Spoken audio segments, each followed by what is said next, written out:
Hi, this is Miss Pam, and we are getting ready to build a nation of readers. Today's lesson is about being explicit in teaching children about why certain aspects of reading can be tricky.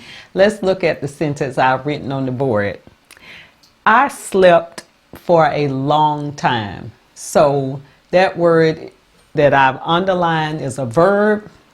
Slept is the past tense of the word sleep.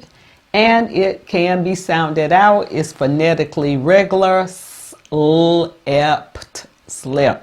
So when children hear it, it sounds the way it's spelled. So if they are thinking about writing the sentence slipped, I slipped on a banana peel, it's natural for them to visualize and have in their head that this would be the word slipped.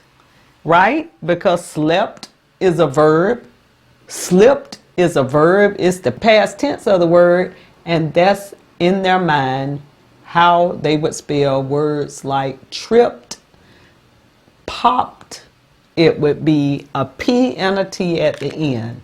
So when children get to this word and they are confused that that's the word slipped, I slipped on the ice, we're going to teach them that in most cases, when the word has a short sound and ends in a consonant like trip and slip and pop, you have to double that last letter and then add ed. And when you add the suffix ed, sometimes it does not make a syllable sound. It just makes the sound d or t. Let's see what it sounds like in the words I've written on the board. Stopped. Stopped. The ed sort of just sound like a light D. Stopped. Where you're barely hearing the D sound. And that's because a suffix doesn't always add a syllable or a vowel sound that can be heard. Let's look at the next one. Popped. Popped. The balloon popped. The way our lips form when we say that ending, again, it makes a subtle D sound and sort of like a T. And that's why we can understand when children spell words like this to represent slipped. Okay, let's look at the next one. Snapped. Snapped. Sort of just hearing a T sound. And for them, they would spell snapped, S-N-A-P-T.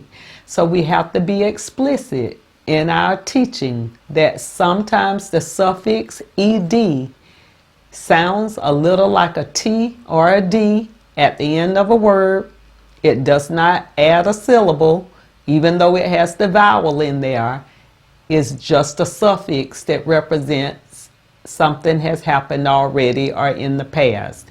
And you give them a chance to look at other words that have that pattern. And you would explain that slept and kept are probably the exception to the rule. You don't see many words spelt that way in the past tense. Most words, if they have a short vowel sound, are going to have a double consonant, and the ed at the end does not make a ed sound. It makes a d or t sound. Let's keep going. Dipped. I dipped my toe into the pool. Grabbed. Grabbed. Again, you're hearing that TD sound. You can have your children look for examples of these spellings in books that they're reading. And remember to use the rule that you taught, that many times ed only makes a soft T or a soft D sound in verbs. Because we're going to build a nation of readers. And again, thanks for joining. I'll see you next time.